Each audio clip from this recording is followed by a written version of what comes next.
د واده 19 ورځ و د واده سیره د قبر سیره شوله دا جی ډولۍ لا تازه ده دا د واده کمره ده او سمیع الله لاړو د خاورو سلی شو سارم بستا د راتلو لار جانانا سارم بستا د راتلو لار جانانا تل بیم ستا په انتظار جانانا تل بیم ستا په انتظار جانانا سارم بستا د راتلو لار اوس په دارو د طبیب نه رغېږم اوس په دارو د طبیب نه رغېږم اوس په دارو د طبیب نه رغېږم اوس په دارو د طبیب نه رغېږم پزړه یم تا پسې بیمار جانانا پزړه یم تا پسې بیمار جانانا تل بیم ستا په انتظار جانانا بسم الله الرحمن الرحیم السلام علیکم ورحمۃ اللہ وبرکاتہ گرانو کتونکو شاهد خان شاهد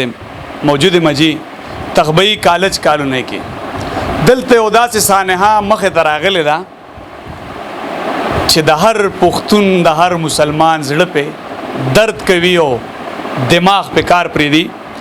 سمیع الله کوم چې د 14 کالو زلمی و د هغه د واده 19 ورځ و د واده سیره د قبر سیره شوله دا جی ډولۍ لا تازه ده دا د واده کمره ده او سمیع الله لاړو د خاورو سلی شو راغلی دوی د هغې غمزده کورنۍ له د هغې سره به خبرې اترې کوو چې د واده په 19 ورځ سمیع الله بدقسمته د پالنګ په ځای د خاورو په سلي کې پروت دی وجوهات سو کتونکو دا د دې علاقې د چم ګاونډ مشران کشران ټول ولاړ دي دا د سمیع الله بدنصیب ورور دی کوم چې د واده په 19 ورځ سیره هماغسې پړکېږي هغه د خاورو سلی شو السلام علیکم وعلیکم السلام څنګه بسم الله الرحمن الرحیم خیر دی ټیک ټاک خیر دی سمیع الله ستاسو ورور زما کشر ورور ته د ټولو مشر یې زه د ټولو مشر یم دا څه واقعه شوې وه دا موږ کویدن وکړه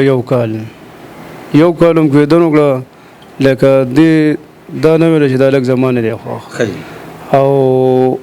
کال پکې تیر شو بیا موږ واده وکړو ښه په خوشحالۍ مو واده وکړو دې دا نه دی ویل چې دا لږ زمانه دی خو دې ښځې او بیا چې موږ واده وکړو نو بیا دا په 9 لاړه پلار او مور ورپسې راغلل ښه په خوشحالۍ بوډله بیا ورپسې موږ لاړو نو موږ ټول کور له روټۍ مو کړه ښه په خوشحالۍ م راوسته او چې موږ لاړو نو رام وسته ښه په خوشحالۍ م راوسته هېڅ خبره نه وه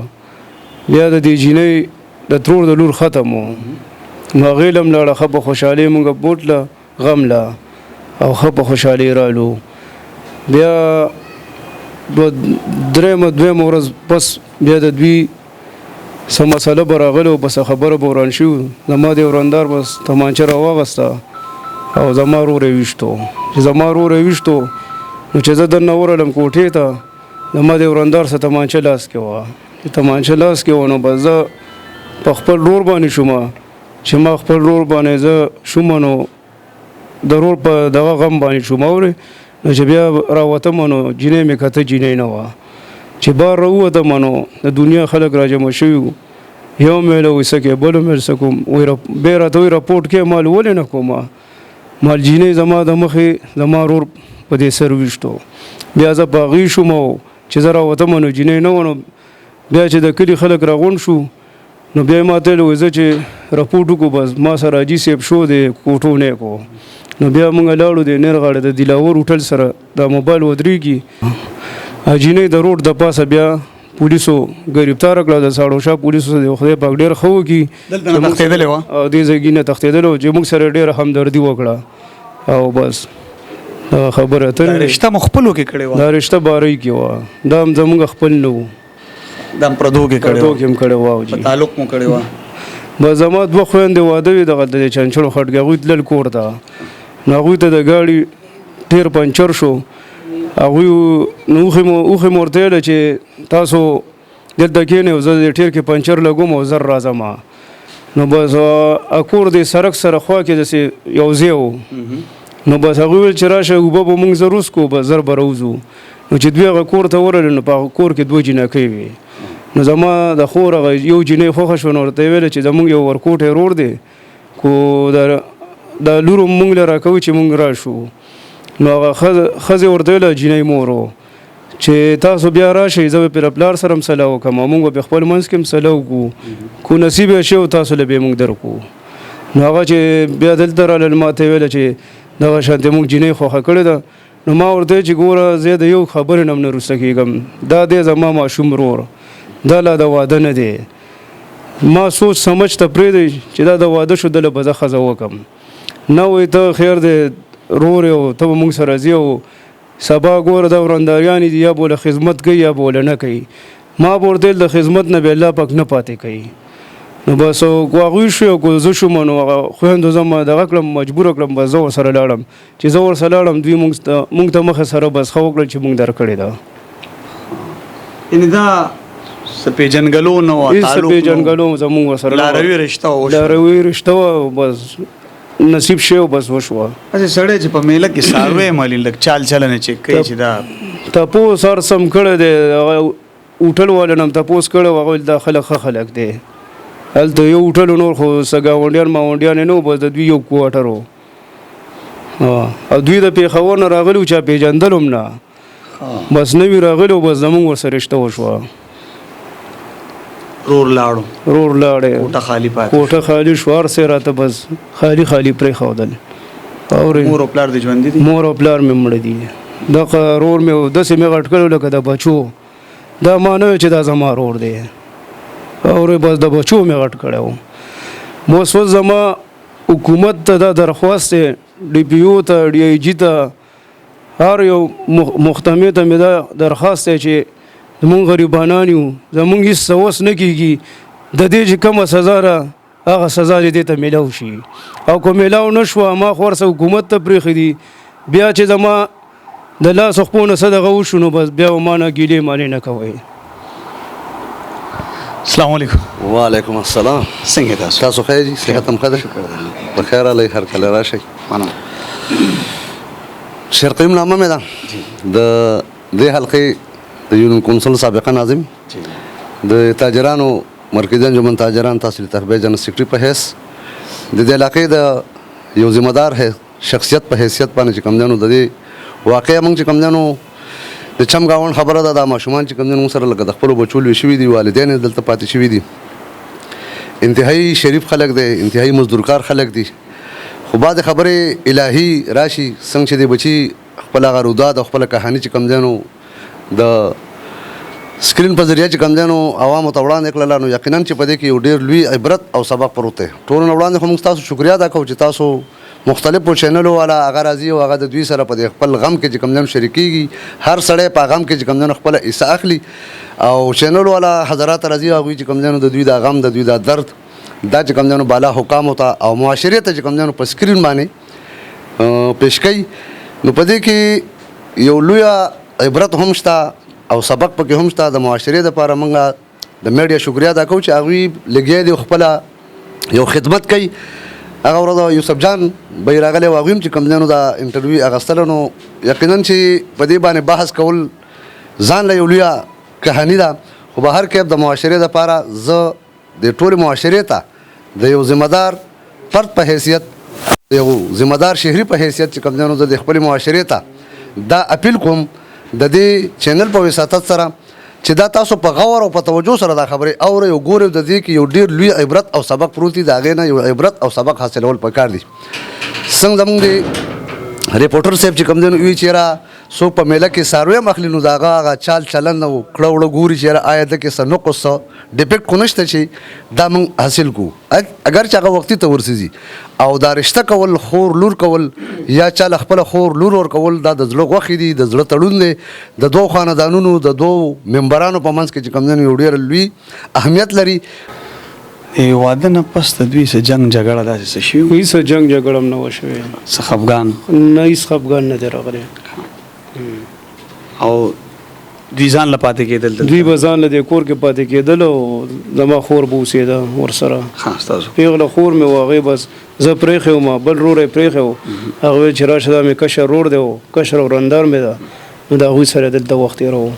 په دغه ورځ موجود و د رور چې په دغه ورځ هغه موجود وه زم رالم زم موجود وم ستاسو د رور به څه کار کوو زمونږ د رور به څوکیداري کوله څوکیداري دا په کوم ورځ چې دا کوم واقعیت وشو دلته زه راغلم زما د مخې دا واقعیت وشو هغې په خپله زما د سترګو یې ویشتو مخامخ و خو زه په خپل رور شوم چې بس هغې ته زه جوړېدم او بس هغه مانه وتې وه بیا قدرمنو داسې یو عجیبه پیښه ده چې د انسان زړه دردی او بیا د ښځې او خاوند یو ډېره د مینې محبت رشتې جي لور را واده کېږي جي خپل مور او پلار رونه خویندې خاندان پرېږدي او د خاوند کور ته راځي او په هغه کور کې ژوند تېری د حیا عزت که هغه ښځه وي نو د خاوند نه سړی جوړ کړي او که هغه دغه الفاظ به زه یوز نه کم چې د زنانه وکړه که دغه رنګي نو هغه بلا کورونه او ډېر خاندانونه وران کي څنګه چې دې د واده په 19 ورځ خپل خاوند ویشتو خپله زندګي م برباده کړه دلته د دغه ورونو مور او پلار یې مړه دي د دغه ورونو زړونه یې مو دردول د خویندو زړونه یې مو دردول دلته یو ژوندي لاشونه پرېښودل د چا پړه کې چې د رور د ارمان یو څېره وه او هغه څېره د قبر څېره جوړه شول هغې په یو داسې حال پرېښودل چې څوک یې غریبانان دي د رکشې ډریور دی څوک د اړیمار دي دلته که عدالت ته ځي او د انصاف دپاره ته وکیل هم نیسي نو کېدی چې رکشه به وله خرڅوي بیا به وکیل نیسي او چې بیا هغه کیس چلیږي نو بیا کېدی چې کور وله خرڅ کړي نو هغه کیس به دی جنګوي دلته د انصاف نامه شته خو انصاف تر اوسه پورې چېرته غریب سړي ته میلاو نه شو هر غریب منډې وایي د انصاف دپاره خو انصاف تر اوسه پورې نه دی میلاو شوی ستاسو نمبر 0347 41 63 240 بیا ووایم 0347 41 63 240 دا جی غمزده کورنۍ ده د چا رور چې د واده په 19 ورځ د خاورو د سلي لاندې شو دوی به هغه رور پسې چې راتلل نو دا مخامخ یو پلازه ده په دې کې به چوکیداري کوله دی چې په دې لار هم ځي نو په زړه کې به دردمند یو کېدی شي هغه طرف ته ګوري نه مخ باړی ځکه چې هغه رور نن د خاورو د سلي لاندې پروت دی د دوی ارمانو چې د رور په سر څېره وي نو هغه څېره د هغه قبر ته لاړله انسان د ژوند نه خبر نه دی موږ ټول منډې وو چې دا به کوو هغه به کوو په ګوتو کرښې راکاږو خو نصیبونه په اسمان لیکلی شوي د نصیب نه سړی خبر نه وي بارکیب زه انتظامیې ته دغه خواست کوم چې د دې غریبې کورنۍ سره د دې غمزده کورنۍ سره دې ودرېږي او دوی ته دې انصاف ورکړی شي یوازې دې زنانه ته نه و داسې به بلا زنانو ته زه دغه مثال کېدم څنګه چې دې د خپله کوره دوزخ جوړ کو دغسې نور هم شته په معاشره کې راواده شي او بیا څوک دې طرف ته لاړ شي چې په خاوند ډزو کې څوک په سخرو کې څوک په لیورو کې او څه طلاق والی په کور کینی د طلاق نه پس هم ژوند څه ژوند نه دی ځکه پیغور پکې رالی دا د پښتو وطن دی نه که د مور او پلار په خوښه دی دغه ځای خوښ نه نو د مخکې نه انکار وکړي چې پلاره مورې دغه کور نه کومه تا هم شرمومه او ځان هم شرمومه او هغې هم شرمومه او بیا زه دغه والدین ته ویم چې د بچو صلاح پکې اخلئ ځکه چې یو خاوند یې خوښ نه د هغه سره ژوند نه کوي سبا طلاق اخلي تاله هم پیغور جوړی او هغه ته هم پیغور جوړی یا داسې اقدام چوتی چې په هغې خاندانونه شرمیږي نو مهرباني به وي چې دغه مخنیوي وکړي. دا خبره مې ټیک وکړه کاکا. ډیره مهرباني ښکلی زبردسته میسج دی. تاسو کنوی کو د سماج ته دی دغه ته نو موږ تاسو شکریا ادا کوو او موږ معاشرې له پکار دي ځکه موږ مختلف قسمه سمینار جوړ کړل د حقوقو په حوالې سره د هوای زموږ په معاشره کې ډیر داسې بدعت راغلل داسې رسومات راغلل چې هغه د مسلمان سره او د پښتون سره خاص کر دا خبرې به نه دی به خوند نه کوو په دې به پښتون چې کوم دی ډیر زیات پریشان او چیرې زما خور لور چې کوم دی داسې حرکت وکړي. تاسو ګاوند کې چې دا کومه سانحه شوې ده دې په هکله څه وایي؟ جی دا بسم الله الرحمن الرحیم دا زما په گاوند کې شوی دی جی. دا زما امسایو او نهایت افسوسناک واقعیا شوی ده. په دې باندې موږ ټول خخه یو. د دې نه مخکې ډېر خلک راغلي چې انټرویوګانې هغه شي دي چا زموږ سره څه خبرې اترې کړي چې د ورور سره خبرې اترې کړي دي خو خبرې سل سره یوه خبره پکار ده یو کس پکار دی چې د خورانو مرسته وکړي. هر سړی راځي او خپل چې کوم دی خبرې کوي او ځي داسې ډېر وخت شو تقریبا داسې به نور به مختیر شي او د دې خلکو څه مرسته ونه شوله. نو مهرباني زه حکومت ته دا خواست کوم دا درخواست کوم هغه به زه انټرویو کې ویلی دي چې دا نهایت کمزوري دي نهایت غریبانان دي. د دې د حکومت ته زه دا خواست کوم چې د دې څه مرسته وکړي او د خلکو نه معلوماتو کې نهایت غریبانان دي. لکه زما د ورور چې کومه خبره وکړله حقیقت وي او ټیک خبره وکړله په دې باندې موږ ټول متفق یو او موږ دا خواست کوو چې د دې خوارانو نه څه مخنیوي وکړي شي. والسلام. کتونکو مشران هم خبرې وکړي رور هم خبرې وکړي خو د دې غوښتنه دغه ده چې دوی ته انصاف میلاو شي. انتظامیه ته به زه یو پیر بیا دغه خواست وکړم چې دا د رکشې ډریور دی نن سبا په دیاړۍ مزدورۍ کې کور ساتل یقینا دومره بیل راشي چې هغه هم د سړي ملا ماتوي بیل هم نشي ډکولی نو دی به وکیل څه ونیسي او دی به کیس څه وکړي. دا غریبانان دي حکومت وخت ته خواست کوم چې د دوی سره تعاون وکړي او دوی ته انصاف ضرور ورکړي. د دې سره ما شهید خان شهید له اجازت راکړي. یو عرض کوم جی دا زما کرایداري زماداري زوی ولاړ دی دی من زما قریب پاتې ده په دا دومره نهایت غریبانان دي دومره نهایت غریبانان دي چې دا خوران مال هغه کریم په موقع نشي راکولی. تا واورېده نو زه دې ته دا وایم چې زما زوی تا راغی چې کریم نو ورته چې ما د پلاټ له ورکړې ده اوس پوه مطلب باندې نو زه دا درخوایم دا نهایت غریبانان دي چې یو سړی کریم نشي ورکولی نو هغه به د 2 روپو د 5 روپو د 10 روپو د 0 روپو د 10,000 روپو به وکیل سونیسي. نو زه دا خواست کوم چې د دې خوارانو د مرسته وشي کو زما زوی هم د راغی چې قریب ما د پلاټ له قریب ورکړی ده. والسلام. کتونکو کم خلک چې دا وخت دا مظلومه کورنۍ ګوري د دوی نمبر هم په سکرین ښکاري کم خلک دوی سره مالی تعاون کول غواړي نو کولی شي او